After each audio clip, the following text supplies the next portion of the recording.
وما ارسلنا من رسول الا لیطاع باذن اللہ۔ اب ایک بات نوٹ کر لیجئے، منافقت جو یہاں پر زیر بحث آئے گی سورہ مبارکہ میں، وہ 3 عنوانات کے تحت ہے۔ منافقوں پہ نماز بھاری نہیں تھی، روزہ بھاری نہیں تھا،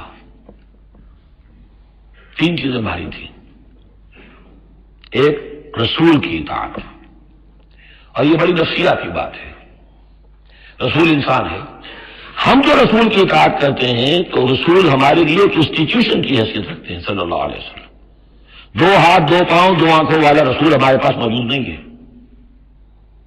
ان کے سامنے انسان موجود تھا، اس کے بھی 2 ہاتھ ہیں، اس کے بھی 2 پاؤں ہیں، اس کی 2 آنکھیں ہیں۔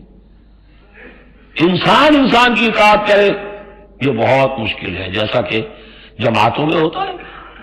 امیر کی اطاعت سے زیادہ بھاری کام کون سا ہے؟ بڑا مشکل کام، اپنی رائے کو پیچھے ڈالے تو امیر کی رائے پر چلے۔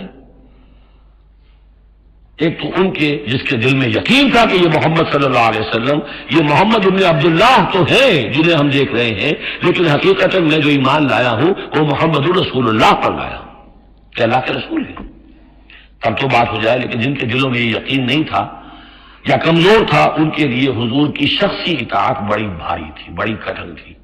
یہ بعض مواقع پر وہ کہتے تھے کہ یہ جو کچھ کہہ رہے ہیں اپنے پاس سے کہہ رہے ہیں، کیوں نہیں سورت نازل ہو جاتی، کیوں نہیں آیت نازل ہو جاتی؟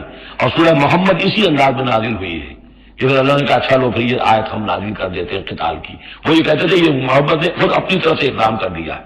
دوسری چیز جو کٹھن تھی وہ تو کٹھن ہے قتال، اللہ کی راہ میں جنگ کے لیے نکلنا، خطرہ ہے، مرحلہ سخت ہے اور جان عزیز۔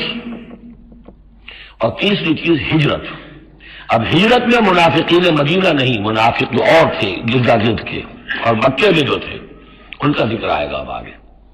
گھر بار چھوڑ کر، خاندان والوں کو چھوڑ کر نکل جانا آسان کام نہیں۔ اب سب سے پہلے اطاعت رسول، اس کی کیا اہمیت ہے؟ وما ارسلنا من رسول الا لیطاع باذن اللہ، تو ہم نے نہیں بھیجا کسی رسول کو مگر اس لیے کہ اس کی اطاعت کی جائے اللہ کے حکم سے۔ وَلَوْ أَنَّهُمْ إِذ ظَّلَمُوا أَنفُسَهُمْ، اور اگر انہوں نے جب اپنے اوپر ظلم کیا تھا، انفسہم جاؤ کا اگر وہ آتے اے نبی آپ کے پاس، فاستغفروا اللہ، اور اللہ سے بھی استغفار کرتے، واستغفر لهم الرسول، اور رسول بھی ان کے لیے استغفار کرتے اللہ سے، فوجدوا اللہ توابا رحیما، تو وہ پاتے کہ اللہ تعالیٰ تو توبہ کا قبول فرمانے والا اور رحیم ہے۔